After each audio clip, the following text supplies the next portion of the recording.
Gran Casino de Ceuta les ofrece La Voz del Faro.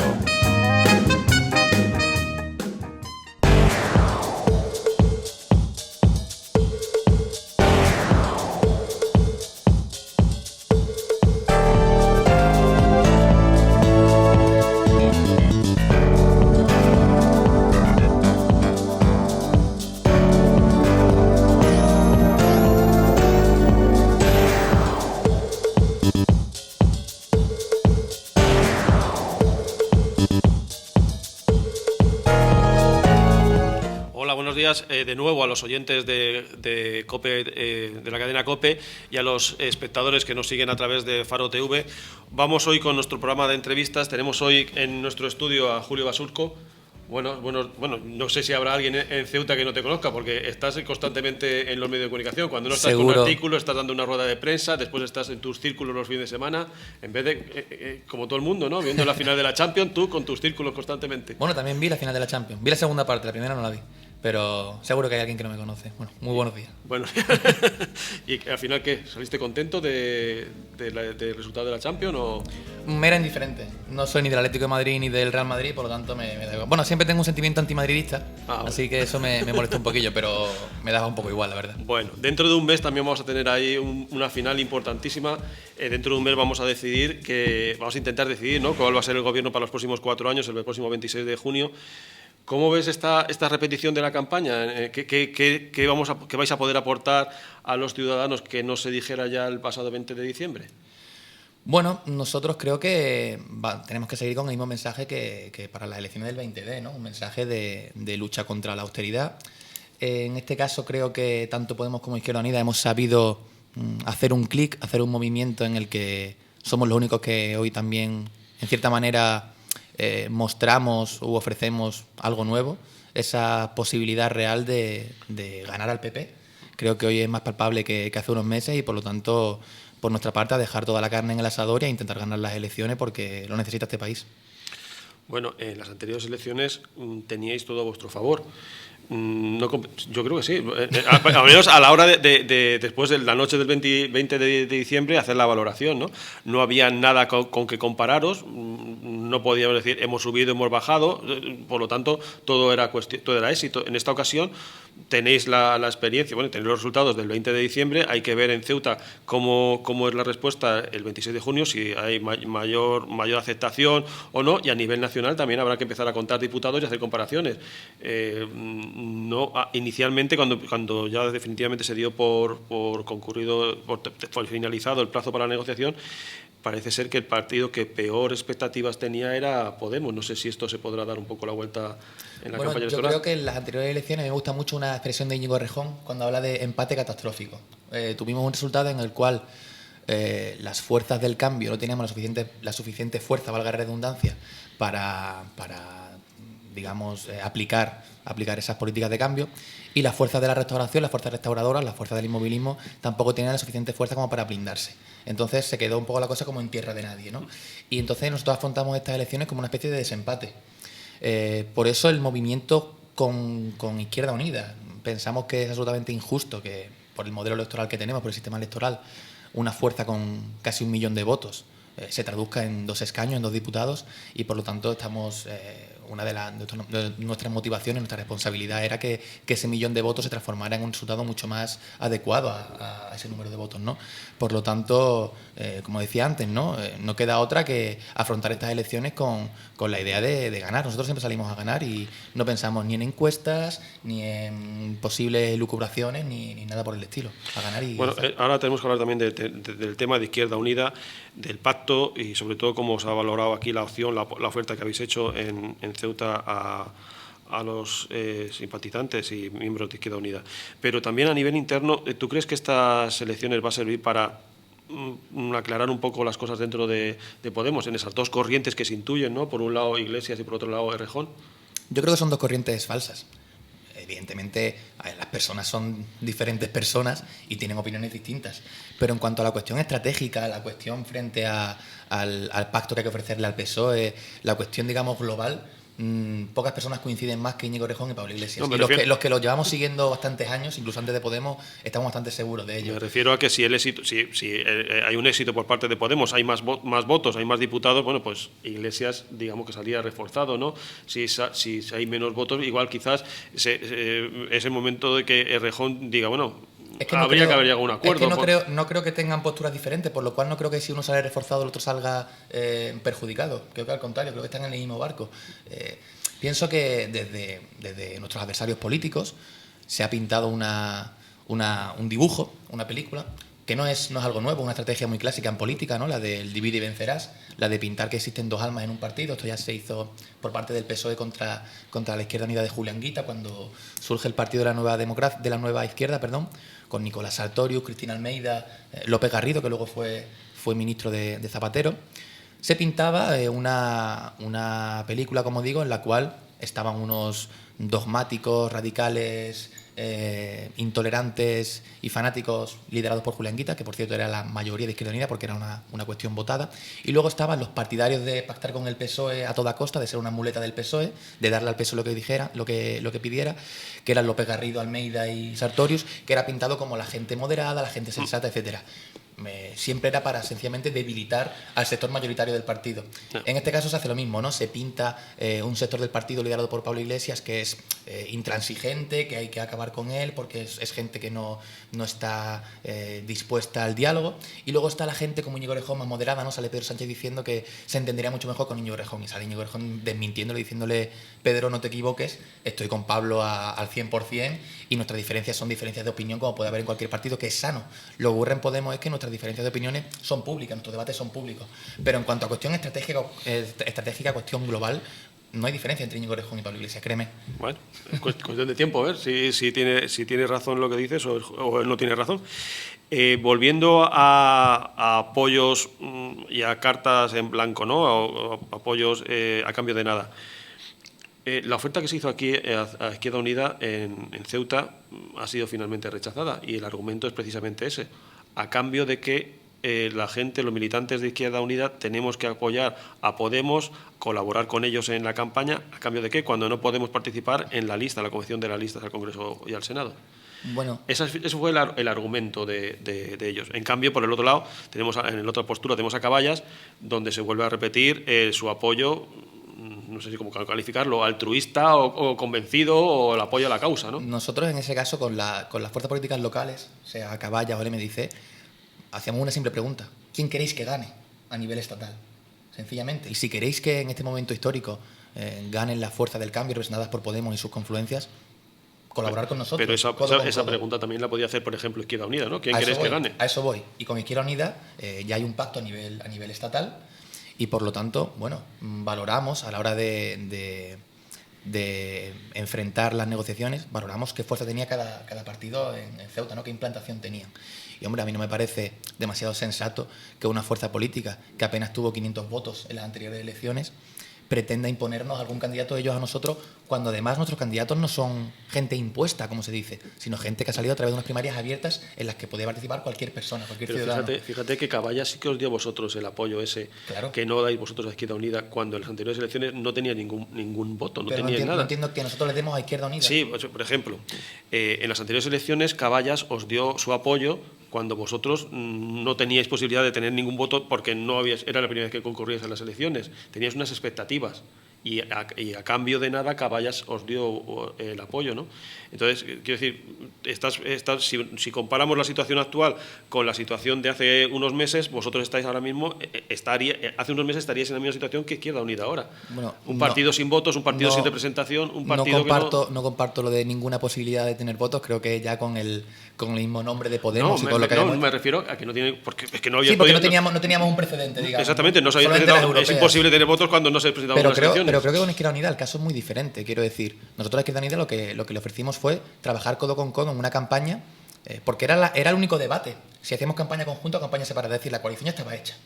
Y desde Madrid se dijo que los candidatos de Podemos se repetían, salvo en algunos territorios en los que Izquierda Unida tiene cierta representación, a que había que incluir a personas de Izquierda Unida. No era el caso de Ceuta. Desde Madrid se nos dijo que en Ceuta se repetían los candidatos que ya salieron aquí en unas primarias abiertas por Podemos. Entonces nosotros quisimos tener un gesto con Izquierda Unida, nos acercamos a ellos, cuando Izquierda Unida siempre había dicho públicamente que estaban en contra de la coalición a nivel estatal y que no querían saber nada de nosotros. Aún así, nosotros, dejando de un lado rencillas locales, diferencias personales, dijimos, oye, hay una coalición a nivel estatal, queremos colaborar juntos, es decir, queremos que estéis en nuestro comité de campaña, queremos que tengáis visualización en los medios con nosotros y que estemos juntos trabajando. Ahora bien, si toda la discusión son los candidatos, hombre, me parece que es un poco frívola. Es decir, los candidatos creo que no están en posición de exigir un candidato, insisto, una fuerza que tiene 500 votos frente a una fuerza que tuvimos 4.630 votos.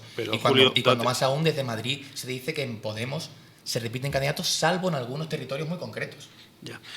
Si eso, vale, hasta ahí podemos estar incluso hasta de acuerdo, ¿no? Pero fíjate en una situación, tú lógicamente no vas a reconocer que es muy difícil que Podemos consiga el representante en el Congreso y muy difícil que consiga un representante en el Senado y muy difícil que consiga dos. No sé si es muy difícil, ¿no? Que diga, no, prácticamente vamos a hacer la campaña, pero va a ser muy difícil que el representante de Ceuta en el Congreso y en el Senado sea de Podemos. Ya que es tan difícil, ¿qué problema hay en decir, bueno, pues no el primero, ¿no? Pero el segundo candidato de la lista conjunta que sea de Izquierda Unida? Si es que es muy difícil que lo consigamos, ¿no? No estamos renunciando a nada. Yo no tengo reparo en reconocer ciertas cosas, que en Ceuta es muy difícil que alguien que no sea el PP saque el candidato o el representante, ¿no? Eso yo lo reconozco, es una labor ardua, trabajosa y muy complicada. Con respecto a los candidatos, es que creo que es que se trataría de... No fue realmente en ningún caso la discusión principal. Yo recuerdo a mis compañeros que tuvieron la reunión con Izquierda Unida, yo no asistí, pero se habló de candidatos. Ellos dijeron, oye, ¿habría alguna posibilidad de poner algún candidato? Y por parte de mis compañeros se dijo, realmente por nosotros no es que en Madrid se ha dicho que en Ceuta se repiten los candidatos de Podemos. Y dijeron, vale. Y no hubo más discusión sobre ese tema. Bueno, ¿quién tomará la decisión? Hubo de hecho, una cierta coincidencia en cuanto a opiniones. Luego, de hecho, de la reunión se salió bastante contento por parte de Podemos. Sí, pero prefiero que sea la decisión que se tomara aquí o se tomara en Madrid, al final es una decisión que yo creo que es equivocada porque están pidiendo algo que tú se lo puedes dar porque al final no lo vas a conseguir. O sea, ¿qué más te da a ti que vaya de segundo? Esa idea de decir, bueno, como es muy difícil que ganemos, no importa. Hombre, porque desde luego será más fácil consiguiendo el apoyo de Izquierda Unida que estando separados. Tanto en Podemos Ceuta, como de hecho a los hechos me remito, en Podemos a nivel estatal, se consideró que los mejores candidatos eran los candidatos de Podemos. Y por lo tanto, esa idea de, bueno, como es muy difícil que aquí no gane el PP, pues ponemos a cualquiera, ponemos a que traigan a quien quieran. No, perdone. Si consideramos que los mejores candidatos son estos candidatos se respetan. Y más aún cuando tenemos muchísimos más votos, muchísimo más respaldo electoral y cuando son candidatos que han salido de un proceso absolutamente democrático y transparente como las primarias abiertas. ¿Y por qué es tan difícil convencer a Izquierda Unida y tan fácil convencer a Caballas? Porque con Caballas el sí prácticamente fue instantáneo, ¿no? Eso creo que eso habría que preguntárselo a Izquierda Unida. Bueno, vale, no te pregunto por qué es tan difícil convencer a Izquierda Unida, ¿por qué es tan fácil convencer a Caballas? En mi opinión, también habría que preguntarse a Caballas, pero te voy a dar mi opinión al respecto. Creo que Caballas, desde el primer momento, la gente que yo conozco de Caballas, con los que tengo una muy buena relación, dijeron que desde el minuto uno ellos estaban a nivel estatal con Podemos. Podemos representa hoy día el cambio, representa hoy día la esperanza frente a las políticas de recorte del PP y por lo tanto no dudaron. Y tanto para el 20D como ahora dijeron sí. Estamos con Podemos y para lo que haga falta, codo con codo, y aquí estamos para lo que necesitéis. Por eso yo digo que a los partidos locales, que digamos que a nivel estatal no están jugando esta pelea, por decirlo así, no tienen... con el PSOE sería muy difícil, ¿no? Porque tiene su partido a nivel estatal y tal, y hay una pelea a nivel estatal. Pero con los partidos locales la pregunta que hacíamos es sencillamente, ¿quién queréis que gane? Y si queréis que gane Podemos, colaboramos, estamos trabajando codo con codo, estáis en nuestro comité de campaña y estamos haciendo la campaña conjuntamente. Caballas dijo sí en el primer momento, del MIC nos dijeron que no. Y luego Izquierda Unida es diferente porque hay una confluencia a nivel estatal y no sé por qué no han querido hacer campaña conjunta con nosotros. Bueno, y ahora bajando a lo que le interesa a la gente, problemas conocidísimos porque afectan a mucha población y llevamos mucho tiempo padeciendo, ¿no? El tema del paro, el desempleo. ¿Qué se aporta ahora nuevo que no se aportara a la anterior campaña? ¿Qué soluciones se plantean desde Podemos, reales? No digo inmediatas, pero a un medio o corto plazo para la situación que vive Ceuta. Hombre, yo creo que no voy a hablar concretamente de medidas para el paro, sino medidas económicas, ¿no? Por decirlo así. Sin entrar en el caso concreto de Ceuta, pero creo que tendría mucha contundencia en Ceuta, ¿no? Muchas medidas que propone Podemos, como mí me gusta hablar en global, ¿no? Podemos propone unas políticas económicas de corte keynesiano, digamos, lo que siempre fue la socialdemocracia. Esa socialdemocracia que entendemos que el PSOE abandonó, ¿no? ¿En qué consisten esas políticas? Pues políticas de demanda agregada, políticas económicas expansivas. Hacer lo contrario de lo que se está haciendo. No se puede crear empleo, no se puede crear riqueza cuando tú empobreces más a la ciudadanía. Es una visión de la economía que nosotros no compartimos y habrá personas que se denominan liberales económicos que tendrán otra opinión. Nosotros pensamos desde Podemos que la solución es la contraria y nos apoyamos en economistas en premios Nobel como Stiglitz, como Paul Krugman, que aseguran que lo que hay que hacer es lo contrario, es decir, hacer reformas fiscales progresivas, atacar el fraude fiscal, tener una política recaudatoria mucho más contundente y a partir de ahí tener un gasto público, una inversión pública que cree riqueza, que el ciudadano tenga dinero en el bolsillo. Una vez que el ciudadano tenga dinero en el bolsillo, podrá consumir en los comercios y se reactivará la economía y se creará riqueza. Y también se creará empleo. Porque si tú vas a cualquier bar, a cualquier tienda, a cualquier comercio, a cualquier establecimiento, lo que te dice el empresario, el autónomo que lo regenta, no es que sea muy caro despedir o cualquier otro tipo de cuestión. No está pidiendo recortes sociales. Lo que está diciendo es que la gente no consume, que le faltan clientes. ¿Por qué? Porque la gente no tiene dinero en el bolsillo. No tiene mucho sentido, parece, ante una situación en la que la gente es cada vez más pobre, recortar aún más y aplicar recortes. Nos fijamos en el modelo del New Deal o en cómo se salió de la crisis de los años 30, que haciendo lo contrario. Políticas keynesianas en las cuales la gente tenga dinero en el bolsillo y pueda consumir los establecimientos. Otra medida de Podemos en ese sentido, la renta mínima garantizada. Una medida que en su momento nos calificaron de populistas, de que eso desincentiva el esfuerzo y el trabajo, que por cierto es una visión antropológica del ser humano, en mi opinión, bastante miserable. Pensar que la gente por naturaleza es vaga, floja, no quiere aportar y no tiene ninguna necesidad de reconocimiento social. Y como digo, se nos criticaba muchísimo ese tipo de propuestas y luego vemos en el programa electoral del PSOE cómo recogen medidas parecidas de ingreso mínimo vital. Por lo tanto, creo que la clave no es tanto decir una política concreta, sino una visión global, una visión de conjunto, es decir, tú cómo afrontas la política económica. Que por eso, perdona que me extienda, por eso era imposible llegar a acuerdos o apoyar en su momento el acuerdo entre Ciudadanos y el PSOE, ¿no? Porque el PSOE parece que decía que se podía poner de acuerdo con Podemos en políticas sociales y que en cambio la llave de la caja, la política económica, se la daba a Ciudadanos. Y como no, perdón, es imposible hacer una política social de corte progresista, de corte socialdemócrata si se quiere, a la vez que haces una política fiscal, económica, recaudatoria profundamente reaccionaria. Ya, Julio, pero hay un problema. Para poner en marcha esa política que dices tú, expansiva, hace falta que la caja esté llena. Ahora mismo la caja no está llena, está más bien vacía que llena. ¿Vale? Bueno, vamos a dejar quién la vacía, ¿vale? Pero ahora no hay suficientes recursos disponibles para llevar a cabo esa política. La forma de conseguir esos recursos son dos: o a través de impuestos o a través de créditos. A través de impuestos no tendría sentido aumentar los impuestos para después incentivar el consumo. Y por otro lado, para conseguir esos créditos hace falta cumplir una serie de requisitos, pues si no los créditos van a ser elevadísimos y el pago de esos créditos va a absorber el posible dinero que puedes poner en marcha. O sea, es una pescadilla que se muerde la cola. ¿Cómo conseguimos llenar la caja para poner en marcha esas políticas? Si no es subiendo impuestos. Hay una medida que no has dicho, que es la persecución del fraude fiscal.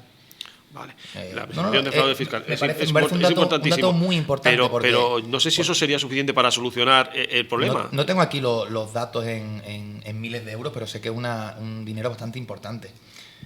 Persecución del fraude fiscal. Mucha gente nos dice, pero bueno, ¿os pensáis que los otros gobiernos no persiguen el fraude fiscal y que vosotros de la noche a la mañana lo vais a solucionar? Evidentemente no.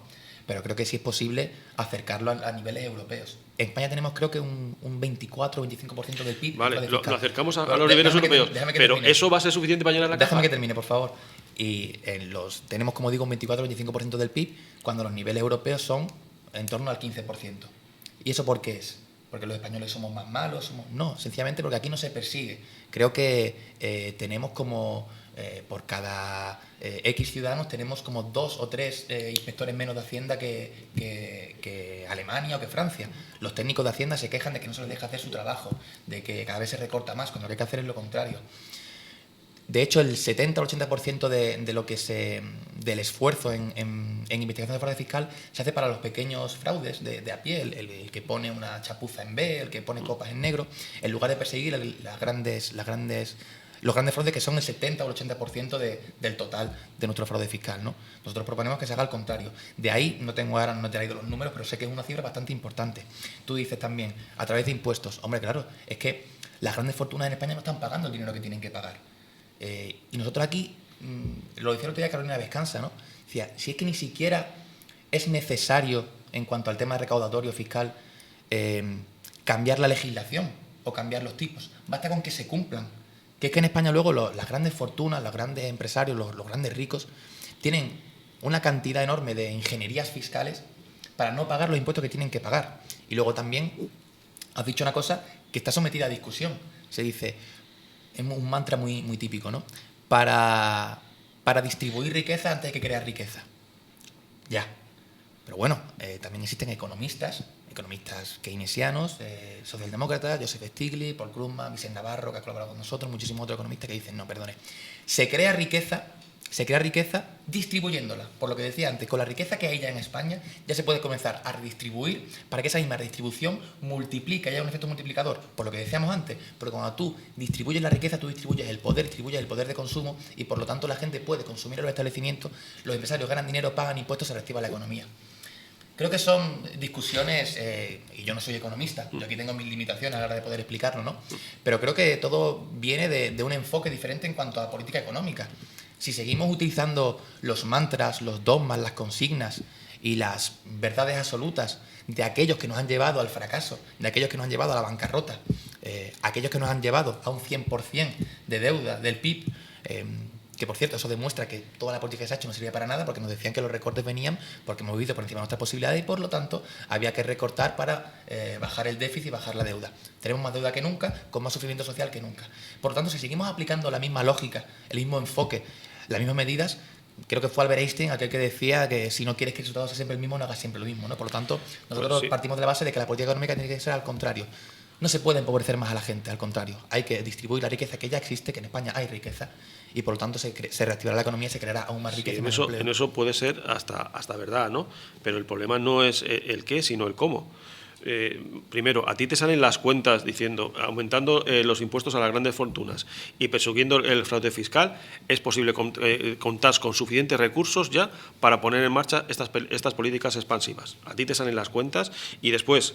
A mí en concreto, yo no soy... No lo sé, es que claro, es que si dicen... Hay un dato muy importante. El programa de Podemos, el programa político, el programa electoral de Podemos en las anteriores elecciones, y seguro que cuando el de este también, viene siempre acompañado de una memoria económica. Es decir, ahí no hace falta preguntárselo a Julio Basurco, sino cualquiera puede ir al programa electoral de Podemos y al final verá ciertas páginas de memoria económica en la que te dirán, se coge de aquí, se destina aquí, se coge de aquí, se destina de aquí, y ahí viene punto por punto de dónde se sacará el dinero, porque siempre es muy común decir, habláis mucho de gasto público, de inversión pública, pero no explicáis nunca dónde se saca el dinero. No es cierto. Siempre los programas electorales de Podemos tienen una memoria económica en la que viene detalladamente cada punto. Bueno, me hubiera gustado traérmelo y te lo recito punto por punto, pero no lo he traído. Bueno, pues a ver si me puedes explicar esto de la redistribución de la riqueza. ¿Cómo se consigue eso? Está muy bien, ¿no? Que un señor que tenga mucho, lo reparta y tenga un poco menos y haya mucha más gente que tenga bastante más, ¿no? ¿Cómo se consigue eso? ¿Cómo que cómo se consigue? Sí, tú me has dicho, una de las propuestas, dices, no hace falta crear riqueza, existe ya suficiente riqueza, hay que redistribuirla. ¿Cómo se consigue la redistribución de la riqueza? ¿En base a qué? Vía impositiva. Mediante los impuestos, claro. Si te estoy diciendo que es que las grandes fortunas no pagan impuestos en España, que no se persigue el fraude fiscal, que se nos va un agujero tremendo en cuanto al fraude fiscal porque no se pagan impuestos. Siempre se habla de recortar más, ¿no? Si es que no hay que recortar más, lo que hay que tener es mayor recaudación. Recaudación impositiva, recaudación vía impuestos, claro que sí. Pero es que yo estoy muy en contra. Al margen de las grandes fortunas, si tú tienes una empresa, una multinacional, ¿vale? que está pensando en instalarse, por ejemplo, en Europa, y aquí tenemos una base impositiva o un impuesto de sociedades que es, no sé, 10 veces o 2 veces más grande que en Francia, sí, pues igual no se asienta en España. me encanta que me hagas esta ¿Qué es lo que pregunta. está pasando, por ejemplo, que se le reprochaba a Irlanda el impuesto de sociedades muy inferior al resto de la Unión Europea y recibiendo ayudas de la Unión Europea para reflotar su economía, lo cual es una competencia injusta, ¿no? Estás ayudando a un país que está primando la llegada de empresas a costa del resto de Europa. Entonces, claro, esto no es que estamos solo en el mundo, es que Sí. tenemos competencia con En otros esta cuestión países. voy a extenderme un poquito. Me voy a poner al principio, si quieres, un poquito filosófico. Vale, venga. La teoría, el discurso de si haces que las grandes multinacionales paguen unos impuestos contundentes, se van. Digo, bueno, yo eso creo que no es verdad, luego explicaré, argumentaré por qué no es verdad, pero pongamos que sea verdad. Creo que es muy grave lo que está diciendo, porque lo que está diciendo es que no existe democracia y que no existe Estado de Derecho. Se está diciendo que si tú pretendes llevar a cabo algún tipo de política económica, hay personas, hay instituciones que están por encima de la ley, a las que no se le puede hacer cumplir la ley. A mí me parece muy bien que haya personas que mantengan ese modelo. Que digan, no, si no se a trata los de cumplir ricos, la ley, es a que los le suben ricos, los impuestos, no a es los que- ricos no se le puede subir los impuestos porque entonces se van. Dices, vale, porque entonces no cumplen la ley. Dices, vale, que se diga. Si tú estás manteniendo ese discurso, por lo menos di que no crees en el Estado de Derecho, que no crees que el poder político sea el verdadero poder, sino que hay un poder económico que está por encima, que puede chantajear al poder político, al poder democráticamente elegido y decirle, tú vas a hacer la política económica, la política fiscal que yo quiera, porque yo soy el poderoso. Me parece muy bien que haya gente que asuma que debemos vivir en un mundo así. Ahora bien, que digan que eso que no creen en la democracia, porque eso para mí no es democracia. Pero, Julio, si no es que creas o no creas en la democracia, tú tienes dos bolis iguales. 3 euros, 5 euros, te llevas el de 3. No. Es que esto no es democracia, esto es una ley del mercado, la oferta y la demanda. Tú tienes un gobierno que ha sido elegido democráticamente y tú lo que no puedes decir a ese gobierno es tú tienes que plegarte a los intereses de las grandes multinacionales económicas o de los grandes poderes económicos. Perdone, yo creo que debo hacer las políticas que yo quiera o que yo crea o por las que a mí me han votado. Y si tú dices, no, tú no puedes hacer ese tipo de políticas, que no existe democracia. Si tú dices que salga el gobierno que salga, tiene que tener una política económica muy determinada. ¿Para qué hacemos votaciones? ¿Para qué hacemos elecciones? Que gobierne el PP y que haga su política económica el PP. Porque si me estás diciendo que si yo salgo elegido tengo que hacer la misma política o muy similar a la del PP, ¿para qué me presento yo? Hombre, yo pelearé. Yo sé que la realidad es la que es y que hay poderes económicos muy poderosos. Pero creo que lo que hay que hacer ante eso no es asumirlo y agachar la cabeza, sino pelear contra ello. Y decir, no, perdone, es que no es justo que usted no pague impuestos. Es que no es justo que un autónomo pague una pasta de impuestos, no es justo que la gente vía salario, mediante el IRPF, pague un pastizal y usted no pague nada porque usted es muy poderoso. Pues no, perdone, yo como presidente de mi gobierno, como político, como representante electo de mi gobierno, yo a usted voy a intentar hacerle pagar impuestos. Y si usted se va, pues yo me pelearé con usted. Pero lo que yo no puedo hacer es decir, oiga usted, no se vaya, perdóneme y pague usted, denos la limosnita que usted quiera. No, si yo no estoy diciendo eso, Julio. Creo que no es cierto, ¿por qué? Pablo Iglesias, por ejemplo, en muchas entrevistas le hacían esa pregunta, ¿no? De hecho, el otro día en el Círculo de Empresarios de Cataluña se lo hicieron. Preguntaban, lo típico, ¿no? Pero es que entonces las multinacionales se van. Y decían, no es cierto. Dice, Starbucks en Reino Unido hubo un escándalo porque se demostró, se investigó que no estaba pagando los impuestos que tenía que pagar y no sé qué cuestión pasaba, ¿no?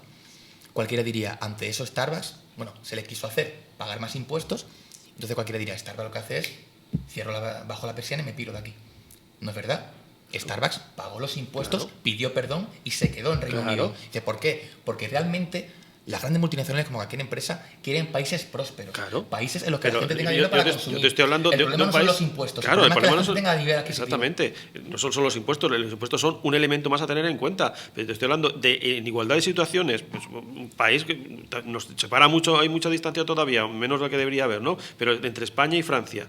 Vamos a suponer que están en iguales condiciones, estabilidad política, progreso económico, estabilidad también pertenece a la Unión Europea. Si a un empresario le cuesta poner una fábrica de lo que sea 25 millones en España y le va a costar 15 en Francia, pues se va a Francia, ¿no? Es que el problema... Es que esto es una ley de la oferta y la demanda. Es que yo creo que el problema fundamental no son los impuestos que pagues, sino que tú tengas un público, una demanda lo suficientemente importante. Por eso nosotros insistimos que el problema no es esa oferta, el problema no es que tú le digas lo tienes todo muy cómodo para hacer aquí una empresa. Porque yo creo que pagar impuestos, que pagar impuestos es bueno. Es que también hay que quitar ese mantra de que cuanto menos impuestos se paguen, mejor. Si no hubiera impuestos importantes, no habría sanidad pública, no habría pensiones públicas, no habría educación pública. Por tanto, la gente también tiene que tener cierta responsabilidad cívica de que tiene que pagar impuestos. Insisto, creo que el factor fundamental a la hora de que una empresa se instale es que la gente de ese país tenga un nivel adquisitivo importante y pueda consumir. Si no, si lo fundamental fuera únicamente el factor fundamental, el factor clave, fuera el tema de los impuestos, pues todas las empresas se irían a África, que seguramente tendrán un modelo mucho más flexible en el que podrán hacer lo que quieran, porque tienen gobiernos muy débiles en los cuales es muy fácil presionar, mucho más fácil que los países o los estados de Europa Occidental.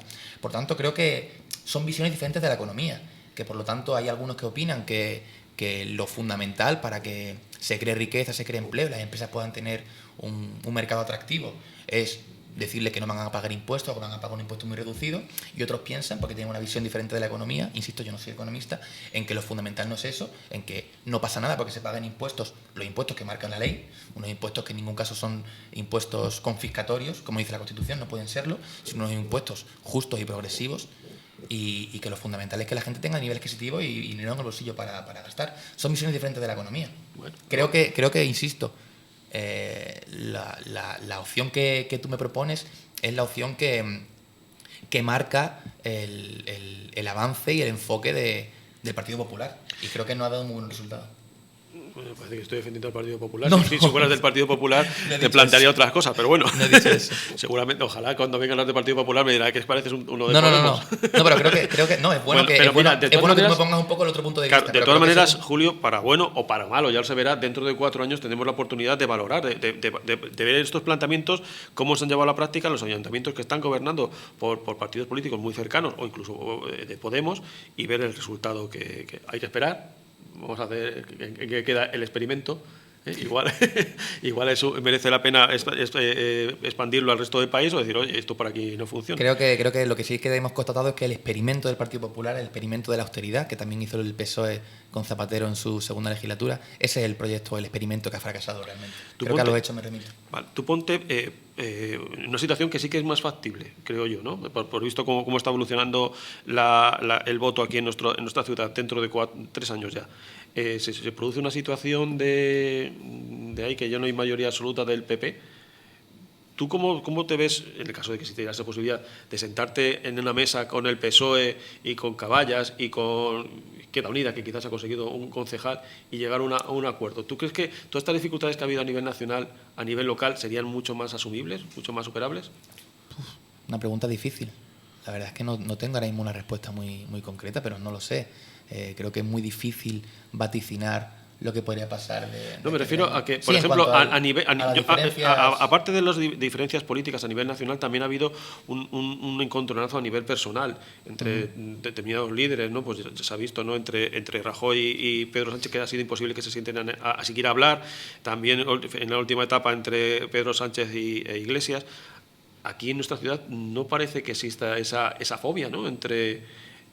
Parece que hay más llevadero, o sea, que hay más... Sí, yo considero que sí. Yo creo que si dentro de 3 años no hubiera mayoría absoluta del PP, que estoy convencido de que no la habrá, y entre las fuerzas progresistas se pudiese llegar a algún acuerdo, yo creo que por pura responsabilidad, valga la redundancia, esa responsabilidad se asumiría y se llegaría a un acuerdo, porque yo no creo que una oportunidad así pudiera desaprovecharse, ¿no? Llevamos muchísimos años, 15 años de hegemonía, de mayoría absoluta del Partido Popular, y en el momento en el que fuera posible tirar a la basura las políticas económicas del PP o las políticas locales del PP, creo que sería una responsabilidad histórica al hacerlo. Por lo tanto, es muy difícil vaticinar si sería posible o no, pero yo creo que sí. Y tú cuando tienes pensado dar el paso adelante, ¿no? Decir, bueno, ya no voy a ser el que está detrás de los candidatos al Senado o al Congreso, ni voy a ser el que está detrás de los candidatos a diputado local, sino voy a aparecer ya en el cartel. Pues bueno, no lo sé. Tal vez dentro de 3 años en esas políticas, en esas elecciones locales, pero no lo sé. Yo en ningún caso he entrado en política por una cuestión personal de ser yo un candidato, un representante político. Si tuviera que hacerlo, lo haría. No te lo digo porque es extraño, ¿no? Que al final el rostro más conocido a nivel popular, creo yo, de Podemos eres tú. Sí. Y eres nunca estás en ninguna candidatura, ¿no? Bueno, hemos tenido una. No hemos tenido más en Ceuta, hemos tenido las generales. Bueno, dos. Sí, bueno, pero hemos repetido candidatos por una cuestión también de coherencia y de seriedad, ¿no? Creemos que era lo más serio y lo más coherente. Pero bueno, yo también soy muy joven, llevo en política apenas 2 años desde que comenzó Podemos. Antes estaba en el Frente Cívico y haciendo política más desde el activismo ¿Tú te acuerdas político. cuando eras más joven todavía empezó el movimiento del 15M? De eso, Ahí nací yo, podríamos decir, ¿qué quedó de aquello? ¿Queda algo o queda todo? Mira, hace poco hicimos un debate sobre ese mismo tema. Yo creo que queda todo. Del 15M queda todo. Creo que sería imposible entender... ¿Incluso la ilusión? Sí. ¿O tú crees que hay gente ya Sí, desilusionada? sí. No. Yo creo que la ilusión se palpa en el ambiente. Creo que sería imposible entender lo que políticamente está pasando en España sin analizar el 15M. O sea, nos encontramos con una realidad política absolutamente diferente a la de hace 4 o 5 años, con un bipartidismo que parecía inquebrantable, roto, con una fuerza política como Podemos, con aspiraciones a ganar, con discusiones políticas absolutamente diferentes, con un interés por la política que yo no había conocido en este país. Hay hoy programas de televisión sobre política en prime time, cuando hace unos años era todo Corazón, Prensa Rosa, Prensa Amarilla y Telebasura. Creo que el panorama social y político ha cambiado y creo que tiene mucho que ver con el 15M, con ese nuevo sentido común que abrió el 15M, con ese nuevo sujeto histórico popular que surgió el 15M, con esa transversalidad, y que lo que surgió en el 15M hoy lo inunda absolutamente todo. Eso sí, no se puede esperar que la gente esté continuamente acampando en las plazas, que es lo que mucha gente decía, ¿no? Como se dejó de acampar, el 15M fracasó. No, hombre, eso luego tuvo diferentes traducciones y también traducciones electorales, pienso yo. Pero tú fíjate también una escena que se produjo en el 15M, me parece que fue en la Puerta del Sol, cuando estaban allí acampados, y se acercó por allí Cayo Lara. Sí. Y se acercó pensando que aquí están los míos. Y al final lo que salió, lo que se enteró en aquel momento es que ellos no le consideraban de los suyos. Y salió un poco, dice, bueno, ¿en qué sitio me he metido? ¿Qué gente es esta que ya no me reconocen, ni me reconozco ni me reconocen, ¿no? Por eso yo he mencionado antes lo del nuevo sujeto histórico popular que surgió en el 15M. Creo que el 15M, en cuanto a la gente que nos consideramos de izquierda, que venimos de esa tradición política, reveló algo muy importante, que fue, en cierto sentido, el fracaso de nuestra identidad, el fracaso de la izquierda. No reveló nuestra fortaleza, al contrario, el 15M no lo convocó la izquierda política. De hecho, muchos líderes de la izquierda transformadora española iban con su bandera republicana a muchas personas y les decían no. ¿Por qué? Porque el sujeto que existía ahí no era el típico sujeto político de, bueno, soy una persona de izquierda, soy una persona comprometida socialmente, pues me manifiesto.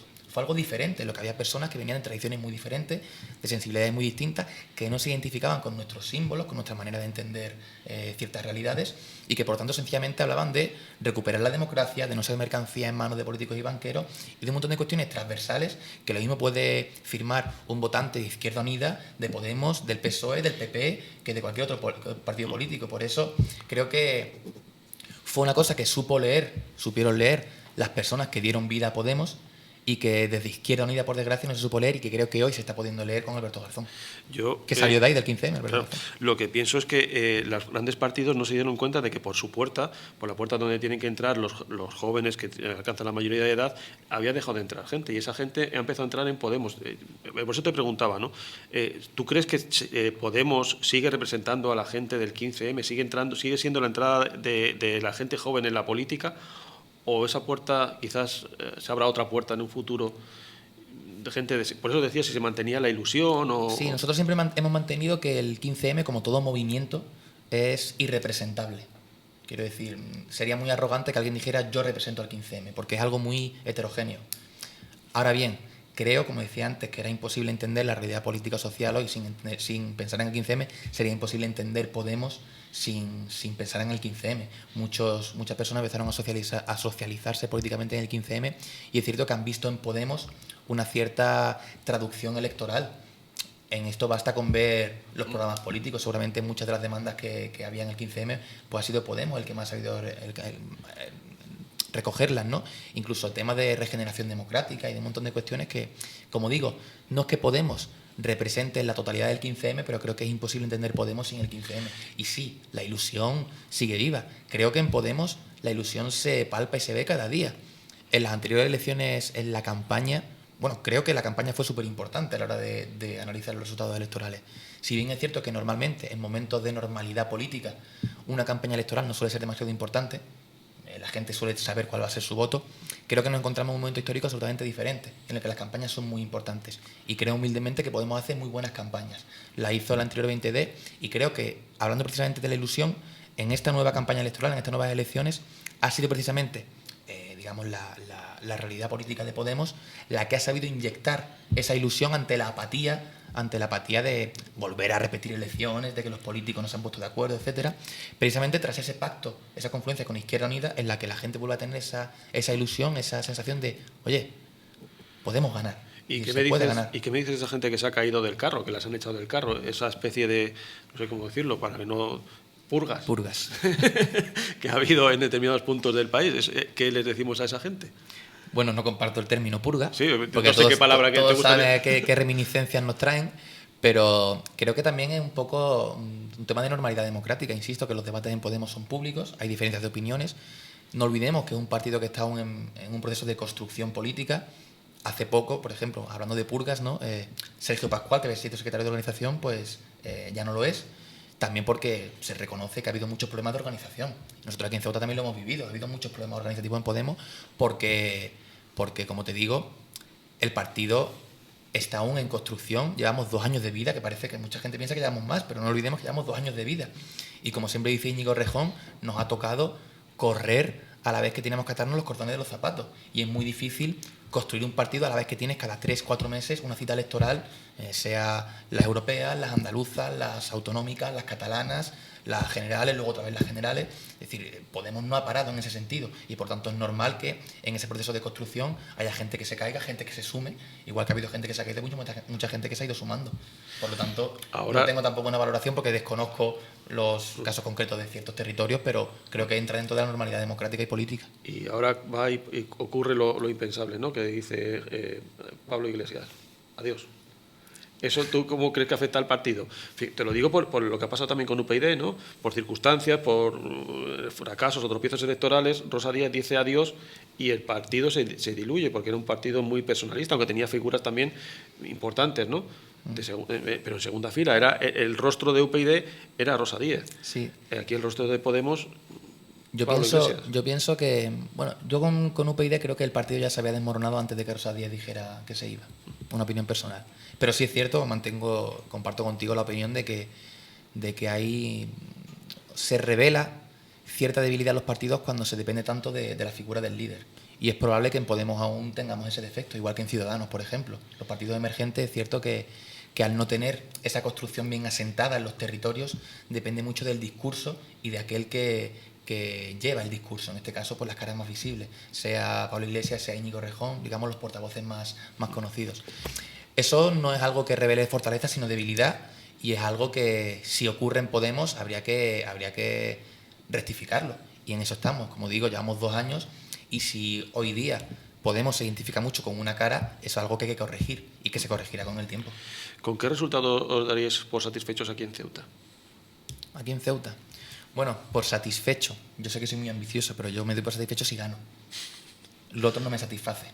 Bueno. Yo puedo valorar que es algo positivo, que es algo muy meritorio, pero no me satisface. La palabra satisfacción para mí es ganar.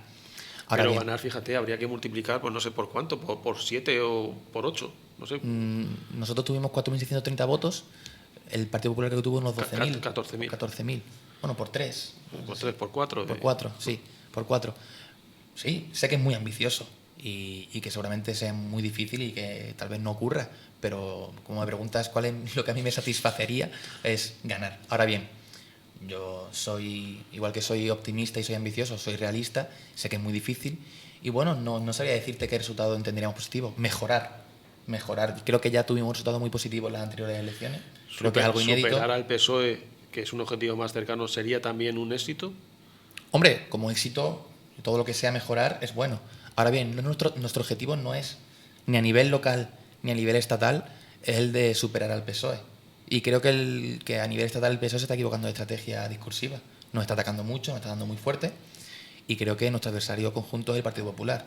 Creo que en estas elecciones generales, bueno, creo, tú también lo crees, todo el mundo lo sabe, no va a haber mayorías absolutas. Y creo que sería bueno que todo el mundo dijera con quién pretende pactar después del día 26. Nosotros lo hemos dicho por activa y por pasiva. Queremos pactar con el PSOE. Lo dejamos claro. Pues no lo parece. No vemos al PSOE como un adversario, sino como un posible aliado, ¿no? Nosotros lo hemos dicho siempre. Lo que ocurre es que también se ha pintado un dibujo que, en mi opinión, no es acertado, no es el que se corresponde con la realidad en cuanto a las negociaciones de la anterior breve legislatura. pero nosotros siempre lo hemos dejado claro que nuestra idea era un gobierno mixto con el PSOE. Es una extraña manera de hacer amigos. Ha habido movimientos de iglesias que no eran de mano tendida, eran más de bofetadas que de otra cosa, ¿no? Acuérdate cuando salió... La Calviva, eso ya queda casi en la anécdota, ¿no? Cuando entraba Pedro Sánchez a hablar con el rey y Pablo Iglesias daba una rueda de prensa, ¿vale? Queda un poco ahí... una situación como diciendo, mira, es un pelele, no marca los tiempos los marco yo, el gobierno va a ser de esta manera, no sé, no es una manera de llegar a pactos, por lo menos en la forma, ¿no? Bueno, se han cometido errores y Pablo Iglesias ha reconocido algunos, por ejemplo, que yo te decía, ¿no? Igual en ciertos momentos de calentón, mostrarse demasiado agresivo y demasiado indignado, pero no comparto que eso que tú dices haya sido un error, porque creo que en ese momento lo que hizo Podemos fue salir, decir, esta es mi opción, esto es lo que yo pongo encima de la mesa, un gobierno mixto en el que tú seas presidente, yo sea vicepresidente y en el que tengamos esta parte de este reparto. Ahora bien, esto no quiere decir que sea algo cerrado, esto está sometido al debate y a la discusión. Sí, eso está claro, pero el problema es en qué mesa la pones. No la pones en la mesa del en la mesa del PSOE con la que está negociando, sino apenas la pones a nivel público antes de ofrecerse al PSOE. Aún no había negociaciones, Podemos salir en rueda de prensa diciendo: nuestra opción es esta, nuestra idea de gobierno es esta. Ahora mismo nadie tiene mayorías y nosotros queremos gobernar con el PSOE. Creemos que lo sensato y lo correcto y lo normal es que si tenemos prácticamente los mismos votos con 300.000 de diferencia... Tenemos la sintonía, tú no la escuchas porque no tienes los cascos puestos, pero tenemos la sintonía encima. Hemos llegado al final. Tendremos más... Eso decías que era mucho tiempo de la entrevista. Tendremos más, ahora que se empieza la campaña electoral, tendremos nuevos espacios para debatir sobre vuestro programa y no sé, si a ti o a un compañero tuyo, seguramente a algún candidato, pues la emplazamos a una próxima cita. Encantados de venir, seguro. A los oyentes de la cadena COPE les dejamos con la información, nos hemos quedado sin tiempo, buenos días y bueno, hasta mañana. Gran Casino de Ceuta les ofrece La Voz del Faro.